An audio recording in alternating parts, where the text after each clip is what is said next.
Assalomu alaykum. Biz hozir Atirgul maydonidamiz. Bu loyiha 2025-yil sanoat qurish banki bilan hamkorlikda Toshkent viloyati Qibray tumani Po'lat Qadam MF 188-konturda amalga oshirib kelinmoqda. Ushbu yerga Atirgul ko'chatlari ekilgan, hajmi 5,5 gektarni tashkil qiladi.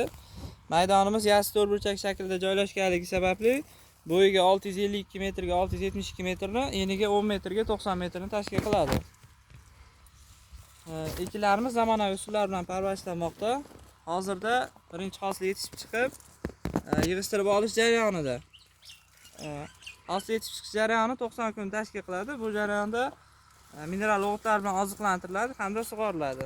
Ushbu loyiha 17 ta dehqon xo'jaligiga bo'lib berilgan. Loyiha samarali olib borilishi uchun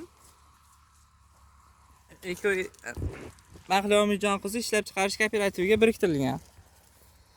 Har bir dehqon xo'jaligi 40 sochikdan to'g'ri keladi.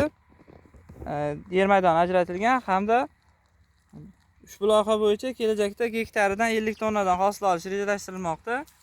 Kelajakda bu dehqon xo'jaliklari faoliyati kengaytirilib, yer maydonlari qo'shib beriladi hamda Atirgul hosilni ko'paytirish rejalashtirilgan. Bu tavsiya qilib